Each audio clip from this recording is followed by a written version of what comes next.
Welcome back to Houston Live. Fish Company Taco on 23rd Street in Galveston is known for their unexpected fusion of flavors inspired by Cajun, Vietnamese, and Korean cuisine, just to name a few. It's also a very beautiful location. Also, their signature cocktails and mocktails are just as interesting. Flavors like coconut, mango, cactus flower.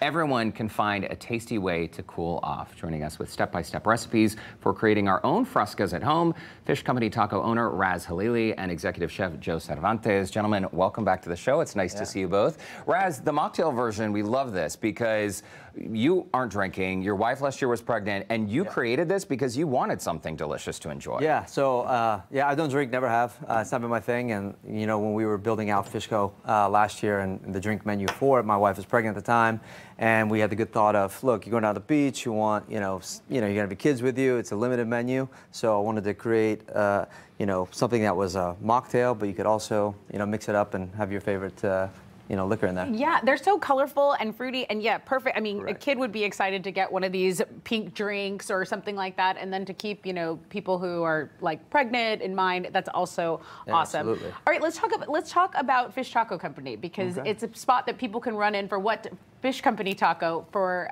What kind of bites can people run in for? Yeah, so at Fishco, we have our core tacos that are handmade from down to the sauces, the tortillas, and we use fresh, locally sourced, sustainable seafood. So we're using Gulf shrimp, we're using fresh, bycatch, American red snapper right down the street at Katie Seafood, and then we also have our oysters in there as well. But among those, we have a great happy hour menu that chef can kind of break down, and it's meant to be just a lot of small fun bites. Joe, was this a challenge to create this menu? Oh, it was. We wanted to have something fun. Yeah. So not only did we want to do tacos, but we also wanted to give people the reason to keep coming back or come back and see us if they weren't, if tacos wasn't their thing, and especially something for happy hour, wanted to do something different. Okay. So love a good happy hour. So what you got over there? So what I have here, you can find this on our happy hour menu. We have our smoked redfish dip.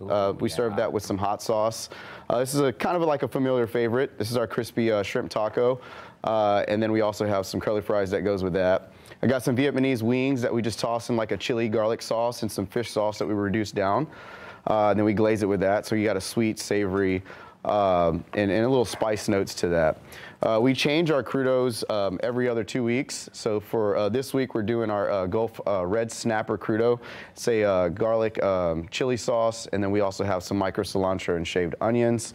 And then one of my favorites is this is our Fish Company double stack slider. So it's got secret sauce, pickles, shaved lettuce, and then again we serve that with some curly fries. So we also have one more that is not on this table right here. It's one of popular dishes. We also have Pier 6. It's our hot-blooded oyster that we do oysters down there as well. So we have a variety of everything for everybody. We know you get the good oysters from Raz. Raz is the oyster guy. And the Pier 6, the crossover menu, is that redfish dip on the Pier 6 menu as well? It is. I thought I recognized that taste. It's a good stuff. It's been a fan favorite since day one, so it's something light and refreshing, especially right now when it's so hot outside to go along with the drinks.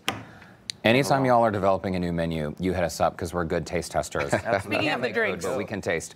Let's move to the drinks. Yeah, so this is our cactus flower, and it's one of my daughter's favorite because it's bright and pink. But you can mix it up with the mezcal, with the gin, or just a straight tequila. do you want to try the mezcal? Oh, no problem. Wait, so these are the mocktails then. These do not have booze in them. No, not yet. Yet, but people can add tequila, mezcal, gin, or vodka. Correct. Yeah. We'll try without mix first. it up. Okay, got it. And it really is great because then some more everyone can room for you. enjoy something. Exactly. Yeah. Okay, that's really nice. The flavors really pop too. I mean, what's the trick to making a fresca without making it too sweet? Because I feel like oftentimes we think of like a fresh fruit beverage and it's like a sugar bomb. Yeah, it's a delicate balance there. And it did take a lot of trial and error when we were developing these. And like my personal favorite, for example, is the lime and the coconut. And the trick to that is finding the right, citrus notes and things like that. Using the coconut water, like that's one of the big ingredients that we use, and it's finding the right coconut water because some of them can be very overpowering. Like I said, a lot of trial and error, but just play around. Speaking of adding booze, okay, was that too much? Is this about how much I should add? Is there a limit? No, I don't think so. But I did the cucumber jalapeno. Like I said, I don't drink, so if you want me to make the drink, I will make you like the I'll ask vodka Joe. and soda you ever have. Do you think? I think that's the perfect pour. 2 ounces. Raz says the bartenders make fun of him for how bad he makes a vodka. I just keep pouring. Yeah. And you want to make customers happy. That's if someone perfect. wants to try to make these at home, I think we have the recipes that we can pop up on the screen. Yeah. What's the key for making it taste the same way y'all make it in the restaurant? Or is there? I mean, first, you want to give it a lot of love, and you want to get I'm giving Derek a lot of love right here, look. Yeah, absolutely. Watch. And find the right, I would say, that's with gin. Mix that you're looking for. You're looking for citrus, if you're looking for an orange juice base, or you're looking for, a lime or a spicy base, a fresh jalapeno, some cilantro, things like that. Go a long way with mixing in, your fresh juices with, a sparkling water. I like to cut these with Topo Chico. That adds, some carbonation to it. Yeah, a little fizz. Yeah. What is this cocktail right here? There's some heat on this with this. Yeah, that's jalapeno. a pineapple verde. Yeah. So the fresh pineapple jalapeno verde in there. Yep. And Tessa, you added what kind of booze to this? Gin, I think. Correct. Okay. And how Yes. critical, Joe, if someone's mixing these up at home and using the recipes that they'll find on our website, HoustonLife.tv, is it critical to always use like fresh juice? It's important. Yeah, it makes a world of difference in the drinks. Okay. It brings out the brightness of flavor. But a recipe is just a guideline. So you make the recipe, you taste it, and you tweak it.